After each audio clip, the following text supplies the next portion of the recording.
నమస్కారం ఘంటారావానికి స్వాగతం. ముందుగా ప్రధానాంశాలు. నందిగామ మున్సిపల్ చైర్పర్సన్ గా కృష్ణకుమారి, మధ్య మార్గంగా టీడీపీ అధిష్టానం సూచనతో ఎన్నిక ప్రశాంతం.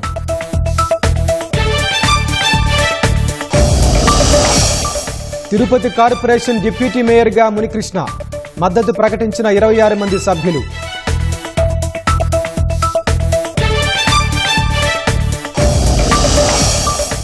ఇంటి నుంచే ధ్రువపత్రాలు, క్షణాల్లో బస్ టికెట్ల బుకింగ్స్, ప్రజల ప్రశంసలు అందుకుంటున్న వాట్సాప్ పౌర సేవలు.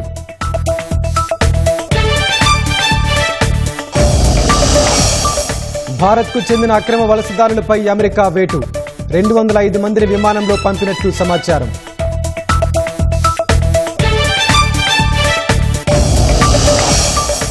అమెరికా చైనా మధ్య వాణిజ్య యుద్ధం, అగ్రరాజ్య దిగుమతులపై కొత్త సుంకాలు విధించిన డ్రాగన్.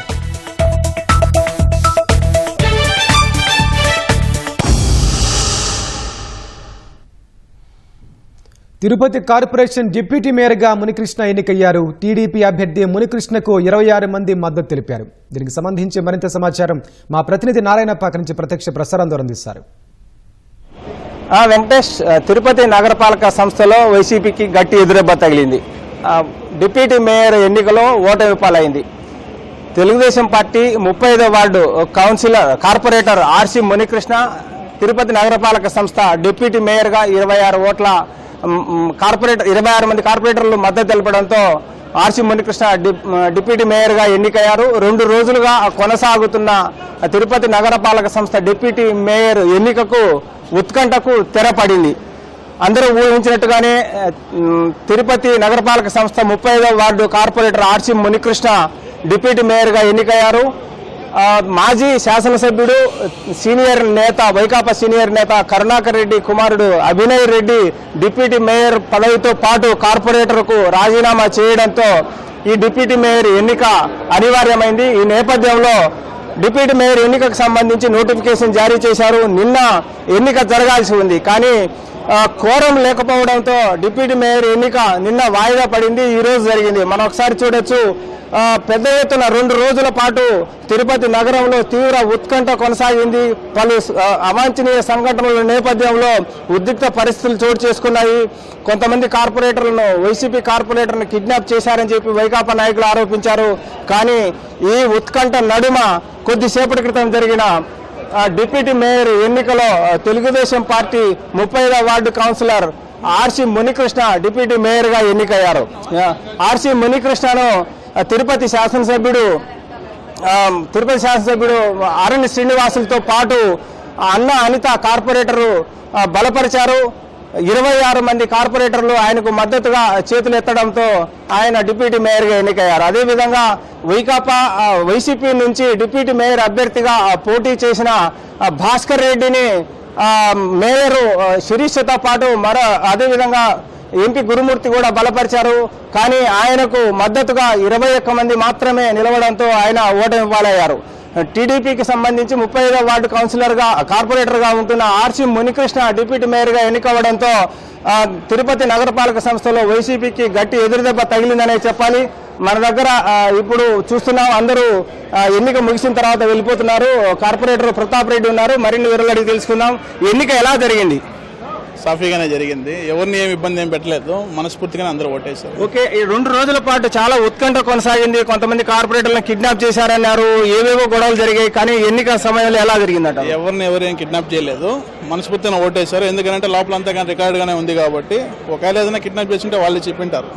ఓకే, కాబట్టి ఎవరేం కిడ్నాప్ ఏం చేయలేదు. ఊరికి అపోహ మాత్రమే కానీ ఈ రాజకీయాలు జరిగేది కామన్. ఓకే, అంటే వైసీపీకి మెజారిటీ ఉన్నా కూడా టీడీపీ కార్పొరేటర్ డిప్యూటీ మేయర్ గా ఎన్నికయ్యారు కదా, ఎందుకు అలా జరిగిందంటారు? ఏంటి అంటే గత ప్రభుత్వంలో చేసిన డిప్యూటీ మేయర్ చేసిన వాళ్ళు తప్పుదర అయ్యుండొచ్చు.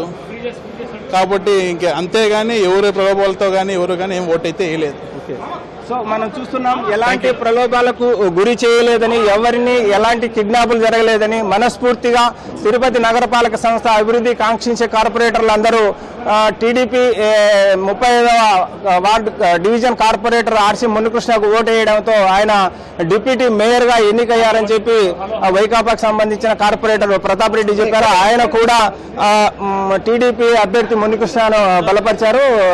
మేయరు మనం చూస్తున్నాము, వైకాపాకు సంబంధించిన కార్పొరేటర్లందరూ ఎన్నిక తర్వాత వెళ్ళిపోతున్న దృశ్యాలు కూడా మనం ఒకసారి చూడొచ్చు.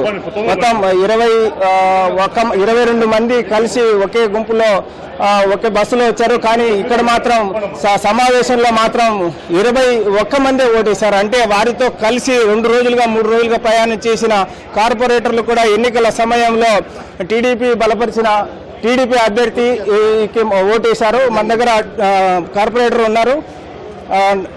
ఎన్నిక ఎలా జరిగింది, ఎవరు ఎన్నికయ్యారు? ఎన్నిక చాలా సజావుగా జరిగిందండి. ఎన్డీఏ కూటమిలో భాగంగా టీడీపీ తరఫున టీడీపీ క్యాండిడేట్ ఆర్సి మునికృష్ణ గారు గెలవడం జరిగింది. 26 కోరం 26 మంది కార్పొరేటర్లు ఆయనకు మద్దతు పలకగా 21 మంది వాళ్ళకి మద్దతు పలికారు. ఒక్క న్యూట్రల్గా ఉన్నారు. న్యూట్రల్ కూడా ఉన్నారు. ఎవరి మీద ఎటువంటి ఫోర్స్ కానీ ఎవరి మీద ఎటువంటి రాగద్వేషాలు కానీ ఏమి లేవు.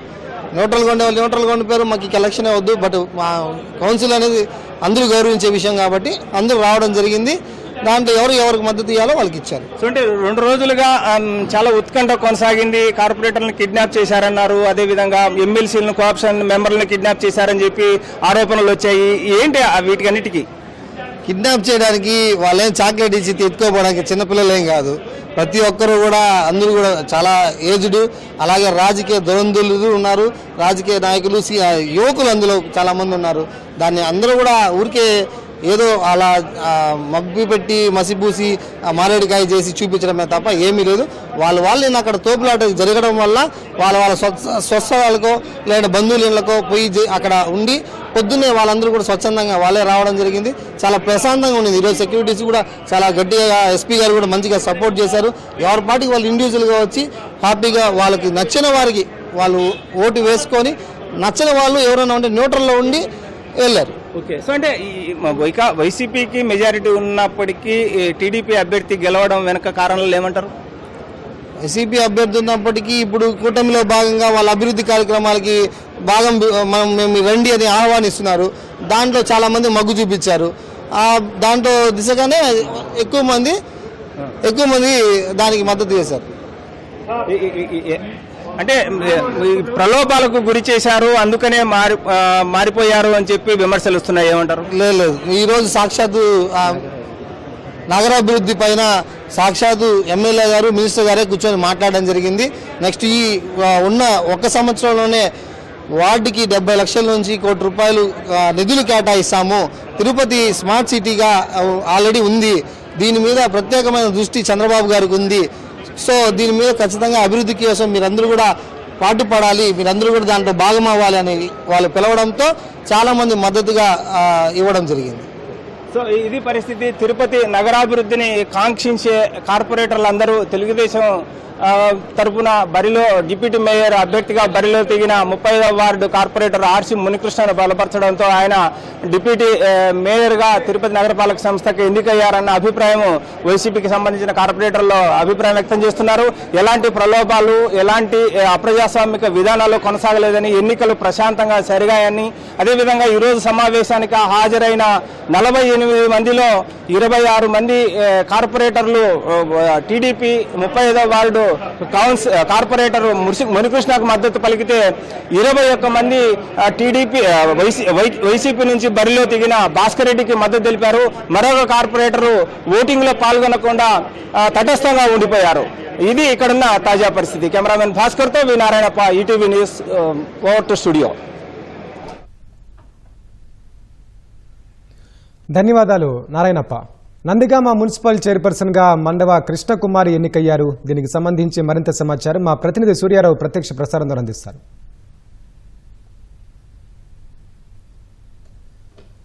నందిగామ మున్సిపల్ చైర్పర్సన్గా మండవ కృష్ణకుమారి ఎన్నికయ్యారు. ఉత్కంఠ రేపిన ఎన్నిక మధ్య మార్గంగా అధిష్టానం సూచించిన అభ్యర్థి పేరుతో ప్రశాంతంగా ముగిసింది. నిన్న జరగాల్సిన ఈ ఎన్నిక అభ్యర్థి ఎంపిక విషయమై వాయిదా పడింది. తాను సూచించిన అభ్యర్థి కాకుండా మరో పేరును పార్టీ సూచించడంతో స్థానిక ఎమ్మెల్యే ప్రభుత్వపు తంగిరాల సౌమ్య వ్యతిరేకించారు. సీల్డ్ కవర్లో పార్టీ సూచించిన అభ్యర్థిని ఎన్నుకునేందుకు ససేమిరా అన్నారు. తాను సూచించిన అభ్యర్థినే చైర్పర్సన్ అభ్యర్థిగా ప్రకటించాలని పట్టుబట్టారు. రాష్ట్ర పార్టీ అధ్యక్షుడు పల్లా శ్రీనివాసరావు ఫోన్ చేసినా ఎమ్మెల్యే వినుకోలేదు. ఈ క్రమంలో నిన్నటి ఎన్నిక కోరం లేక వాయిదా పడింది. మరోవైపు పార్టీ అధిష్టానం మధ్య మార్గంగా ఎమ్మెల్యే ఎంపీ సిఫార్సు చేసిన అభ్యర్థులు కాకుండా 10వ వార్డు సభ్యురాలు మండవ కృష్ణకుమారి పేరు ఖరారు చేసింది. 3వ పేరును తెరపైకి తెచ్చిన అధిష్టానం ఏకాభిప్రాయం కుదిర్చింది. ఈ క్రమంలో కౌన్సిలర్లతో సమావేశ మందిరానికి హాజరైన ఎమ్మెల్యే తంగిరాల సౌమ్య అధిష్టానం నిర్ణయానికి కట్టుబడ్డారు. నందిగామ పురపాలక చైర్పర్సన్గా మండవ కృష్ణకుమారిని లాంఛనంగా ఎన్నుకున్నారు. మండవ కృష్ణకుమారి గారికి ఎవరైతే కౌన్సిలర్ ఎలక్షన్ లో మద్దతు తెలుసుకున్నారో వారిని చేసేవలసిందిగా కోరుతున్నాను. అలాగే దయచేసి వీడియోగ్రఫీ అయినంత వరకు కూడా చేసి తెచ్చి ఉంచండి ప్లీజ్. వైఎస్ఆర్సీపీ పార్టీ తరఫున బీఫామ్ అందజేసిన ఓర్సు లక్ష్మి గారికి మద్దతు ఇచ్చే వారిని చేతులెత్తవలసిందిగా కోరుతున్నాను.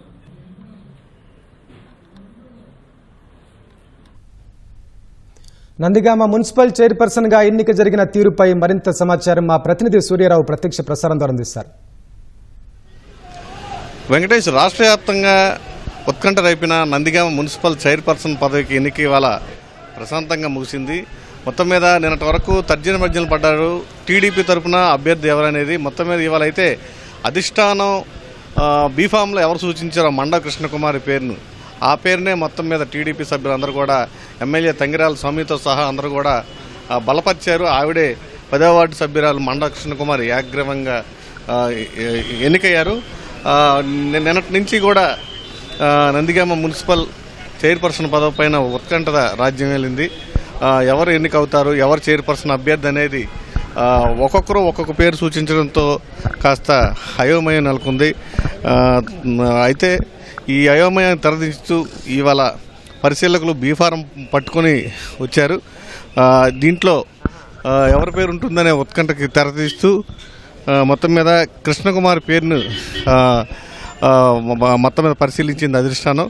దీనికి మొత్తం ఎమ్మెల్యే తంగిరాల స్వామితో ఎక్సాఫీషియా సభ్యురాలు ఆవిడతో పాటు మొత్తం మరో 15 మంది టీడీపీ సభ్యులు కూడా కృష్ణకుమారికి మద్దతు పలికారు. మరోవైపు వైసీపీ నుంచి ఓర్సు లక్ష్మి బరిలో దిగారు. ఆవిడికి కేవలం 3 మాత్రమే మద్దతు పలికారు. ఆవిడ తన ఓటు కూడా చేయకపోవడంతో తన ఓటు కూడా వేసుకోలేకపోయారు. మొత్తం మీద అయితే నిన్నటి నుంచి ఉత్కంఠభరితంగా మారిన ఎన్నిక కాస్త ప్రశాంతంగా ముగిసింది. ప్రస్తుతం అయితే అధికారులు అయితే ధృవీకరణ పత్రాన్ని కూడా కృష్ణకుమార్కి అందజేశారు. ఆవిడ 10వ వార్డు సభ్యురాలు. నిన్న అయితే కామసాన సత్యవతి అలాగే స్వర్ణలత పేర్లు వినిపించాయి. అయితే మధ్య మార్గంగా ఈ 2 పేర్లు కాకుండా మండవ కృష్ణకుమారి పేరును అధిష్టానం పరిగణన తీసుకోవడంతో ఎలాంటి భిన్నాభిప్రాయాలకు తావు లేకుండా ఏకాభిప్రాయంతో టీడీపీ సభ్యులందరూ కూడా మొత్తం మీద కృష్ణకుమారిని ఎన్నుకున్న పరిస్థితి అయితే మనకు కనిపించింది. మొత్తం మీద ఈ ప్రక్రియ అంతా ముగిసి అధిష్టానం మాట నెగ్గినట్లయింది. మొత్తం అధిష్టాన నిర్ణయానికి అందరూ కూడా నాయకులందరూ శిరసావహించి కృష్ణకుమారి పేరును బలపరిచారు. ప్రస్తుతం అయితే ఎన్నిక ప్రక్రియ సజావుగా ముగిసింది, ప్రశాంతంగా ముగిసింది. ప్రక్రియ విజయవంతంగా ముగియడానికి ఆర్డీఓ అలాగే ప్రత్యేక అధికారి బాలకృష్ణ కూడా చర్యలు చేపట్టారు. మొత్తం మీద అయితే ఇవాళ రాష్ట్ర వ్యాప్తంగా నిన్నటి నుంచి ఉత్కంఠ పంచిన నందిగామ మున్సిపల్ చైర్పర్సన్ పదవికి ఎన్నిక ప్రశాంతంగా ముగిసింది. ఇది ఇక్కడ తాజా పరిస్థితి. కెమెరామెన్ శ్రీమన్నారాయణతో Surya, ET news, Vijayawada. Over to studio. ధన్యవాదాలు సూర్యారావు.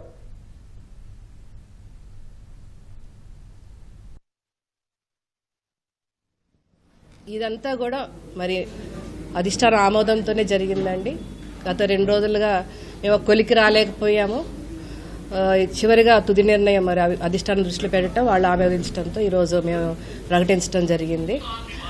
నిన్న తొందరపడి కొంతమంది కోహిళ్ళ ముందే కూసాయి డమ్మీ అని. మరి ఈరోజు ఎవరు డమ్మీ అయ్యారండి? 15 మంది బలంతో మేము గెలిచాం. అధిష్టాన ఆమోదంతో మేము గెలిచాం. మీ బోర్డుని పక్కన నెట్టేసి పసుపు జెండా ఎగరేసాం మున్సిపాలిటీ బోర్డు. మరి ఈరోజు ఎవరు డమ్మీ అయ్యారు? మాటలు కాదు, మీరు ఏది పడితే అది మాట్లాడి ఈరోజు అదంతా కూడా మీకు బూమ్రాంగ్ అయి మీకే తగిలింది అది. అదేవిధంగా మీ కౌన్సిలర్స్ గతంలో మీరు అధికారంలో ఉన్నప్పుడు మీ కౌన్సిలర్సే దూరంగా వెళ్ళిపోయి మరి ఎక్కడ దాక్కున్నారో, మీ మీద ఏ విధంగా అవాక్కులు చవాకులు పేల్చారో మీ అందరికీ తెలుసు, రాష్ట్రం అంతా కూడా చూసింది. కానీ ఈరోజు మా కౌన్సిలర్స్ నేను వేసే ప్రతి అడుగు కూడా మద్దతు పలికి మీ వెంట మేము ఉంటాము, అధిష్టాన ఆమోదంతోనే మేమంతా చేస్తామని చెప్పి ఈరోజు 2 రోజులుగా పాప వాళ్ళు ఎంతో సహకారం అందించి ఈరోజు మున్సిపల్ బోర్డు మేము చేజెక్కించుకుందాం. తప్పకుండా నేను అందరూ కూడా గ్రామీణ ప్రాంతాల్లో 3 సెంట్లు, పట్టణాల్లో 2 సెంట్ల ఇంటి స్థలం ఇవ్వాలన్న కూటమి ప్రభుత్వ నిర్ణయంపై పేద మధ్యతరగతి ప్రజలు సంతోషం వ్యక్తం చేస్తున్నారు. వైసీపీ ప్రభుత్వం ఇచ్చిన సెంటు స్థలాలు ఎక్కడున్నాయో ఇప్పటికీ తెలియని పరిస్థితి ఉందని లబ్ధిదారులు ఆవేదన వ్యక్తం చేస్తున్నారు. ఇల్లు అద్దెలు కట్టుకోలేక ఇబ్బందులు పడుతున్నామంటున్న ప్రజలు సాధ్యమైనంత త్వరగా ఇళ్ల స్థలాలు కేటాయించాలని కోరుతున్నారు.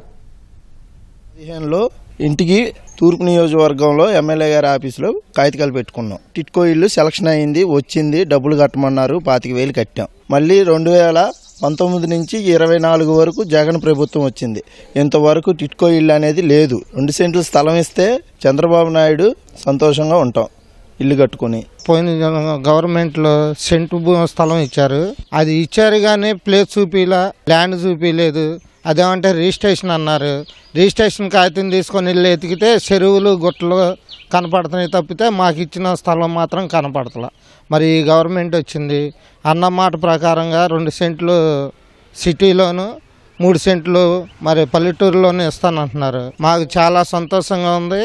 చంద్రబాబు నాయుడు గారు అనుకున్న మాట ప్రకారం అందరికీ వీలైనంత త్వరగా ఇచ్చి ఈ పేదలని ఆదుకోవాలని మేము చంద్రబాబు నాయుడు ప్రభుత్వాన్ని కూడా, కూటమి ప్రభుత్వాన్ని కూడా ఎన్నుకుంటున్నాం. ఇల్లు లేదు ఉండటానికి. ఇంతకుముందు గవర్నమెంట్ ఇస్తానని చెప్పింది కానీ ఆ గవర్నమెంట్ మాకు అక్కడని ఇక్కడని చెప్పి మభ్యపెట్టి ఏదో చేసింది కానీ మాకైతే ఏమి లేదు. ఇప్పుడు కూటమి ప్రభుత్వం ఇస్తానంటుంది కాబట్టి అలాగా అవకాశం ఇచ్చినందుకు మాకు చాలా ఆనందంగా ఉంది. ఈ ఇల్లు అద్దెలకి, పిల్లల చదువులకి చాలా ఇబ్బంది పడే పరిస్థితి అయితే ఉంది. ఇప్పుడు సొంతంగా ఇల్లు అనేది ఉంటే పిల్లల చదువులకు ఉపయోగపడుతుంది. నేను సిటీలో ఉంటున్నానండి. మాకు ఆ రోజు జగన్ గారు సెంటు స్థలం అని ఇచ్చారండి, వణుకు రావతలు ఎక్కడో. ఆ స్థలం ఎక్కడో మాకు చూపించలేదు, అసలు ఉందో లేదో మాకు తెలియదండి. ఈరోజు చంద్రబాబు గారు 2 సెంట్లు ఇస్తానని చెప్పి అదేదో తొందరగా ఇచ్చి మా బూటాలకి మాకు ఇవ్వాల్సిందిగా కోరుకుంటూ తొందరగా నెరవేర్చాలని చెప్పి చంద్రబాబు గారిని కోరుకుంటూ ఆయన ధన్యవాదాలు తెలుపుకుంటున్నామండి. బస్సు, ట్రైన్ టికెట్లు బుక్ చేసుకోవాలంటే యాప్ అవసరమే లేదు. కరెంటు బిల్లు కట్టాలంటే ఏపీఎస్పీ, DCL, ఫోన్పే అక్కర్లేదు. బర్త్, డెత్, క్యాస్ట్, ఇన్కమ్ సర్టిఫికెట్ల కోసం కార్యాలయాల చుట్టూ తిరగాల్సిన పనే లేదు. కేవలం వాట్సాప్ ఉంటే చాలు. ఎక్కడికి కదలకుండా క్షణాల్లో కావలసిన సేవలు పొందేయొచ్చు. ఇది ప్రభుత్వం ప్రతిష్టాత్మకంగా తీసుకొచ్చిన వాట్సాప్ పాలన మహిమ. అరచేతిలోనే పౌర సేవలు అందిస్తూ మరమిత్ర ప్రజలందరి మిత్రగా మారిపోయే ప్రశంసలు అందుకుంటోంది. రాష్ట్ర ప్రభుత్వం శ్రీకారం చుట్టిన వాట్సాప్ గవర్నెన్స్ కు విశేష స్పందన లభిస్తోంది. వాట్సాప్ సేవల కోసం 31 డిపార్ట్మెంట్లు సమన్వయంతో పనిచేస్తున్నాయి. ప్రస్తుతం 161 సర్వీసులు ప్రజలకు అందుబాటులోకి రాగా, 2వ విడతలో 360 సర్వీసులు అందించేందుకు ప్రభుత్వం కసరత్తు చేస్తోంది. తొలి విడతలో భాగంగా దేవాదాయ, ఇంధన, ఆర్టీసీ, రెవెన్యూ, మున్సిపల్, CMRF విభాగాల్లో వాట్సాప్ సేవలు ప్రజలకు అందుబాటులోకి వచ్చాయి. 9552230009 నంబర్కు మెసేజ్ చేస్తే చాలు అవసరమైన సేవలు పొందొచ్చు. మన మిత్రతో ప్రధానంగా విద్యార్థులు, నిరుద్యోగులకు ఎంతో మేలు. కుల, ఆదాయ ధ్రువపత్రాల కోసం మీ సేవ ప్రభుత్వ కార్యాలయాల చుట్టూ రోజుల తరబడి తిరగాల్సిన పని లేకుండా ఇంటి వద్ద నుంచే సులభంగా పొందొచ్చు. వాట్సాప్ లో పౌర సేవలు యూజర్ ఫ్రెండ్లీగా ఉండటంతో ప్రజల నుంచి హర్షాతిరేకాలు వ్యక్తమవుతున్నాయి. శ్రమ, సమయం ఆదా అవుతున్నాయంటూ ఆనందంగా చెబుతున్నారు. మాకు ఇటువంటి యాప్ని ప్రభుత్వం వారు ఇచ్చినందుకు చాలా సంతోషిస్తున్నాము.